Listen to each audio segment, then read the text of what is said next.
G'day guys, Butcher Jerd here, and today I want to show you how I do some cutlet racks. The eye is there, the scapula is there. That was the wrong way around. That's the feather bone.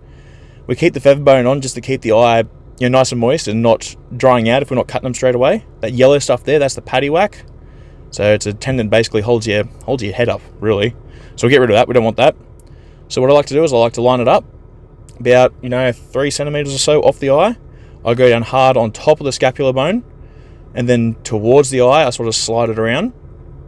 If I reach to get a better angle here. Right, then when I find the edge, I go up underneath, aiming towards myself. You don't want to push too hard because you're aiming towards yourself, and it is basically only cartilage, so you will go through it, and you will smack yourself in the hand. So you got to be careful here. So we do this a couple times so you can see what I'm doing, but basically all I do there is just fleecing it, going hard up along the bone and fleecing it down. So I'm weird, I stand these up, so it's, for me, I'm using the leverage of the bones to open it up, if you understand what I mean. So like the bones are on the bench, I'm pulling the other way, so it really spreads everything open. This is the first one of these I've done in probably a year, so I'm quite slow, and it was gripping in between the ribs a bit. Usually I'm a lot more smooth than that. I have to do probably, 20, 30 of these. So after the fact, I was pretty good again. So same again, feather bone, running alongside it, making sure you're staying hard up along that bone and not digging into the eye muscle. We'll get that paddy whack gone. We don't want that.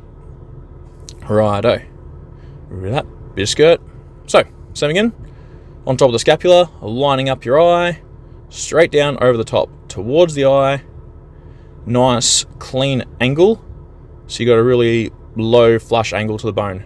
Same here. We're pushing up against the bone. There we go. Then down and along and just lining up where you've cut before and just running your knife along those rib bones.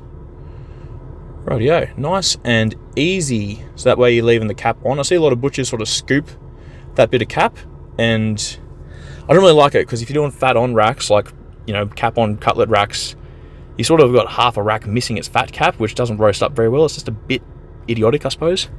It's not my cup of tea. Anyway, so we do it like this, and you get a smoother finish. It just looks a bit neater. So then, this is actually a private job. He's got about 12 lambs or something to do, and he wanted back straps out of the cutlet rack, which is something I've never done before. Usually I do back straps out of the loins, and the cutlet rack goes into cutlets. But I started doing it. I started fleecing it this way. Changed my mind, flipped it over, did it the other way, ripped it around a bit, and eventually got through it. I don't like how I did it. I had to do 6 like this, I think, and by the time I got to the last 3, I figured out a really good method to do it, and it isn't the method shown here, so that's unfortunate. What I did do was I started on the cutlet side, so where I'm sort of cutting now is where I started, and basically scooped the ribs out that way, and instead of going down here and peeling like you would a scotch fillet, like a scotch fillet in the beef, instead of peeling it back like this, I cut the other side of the eye and just ripped it, and it came out really, really good.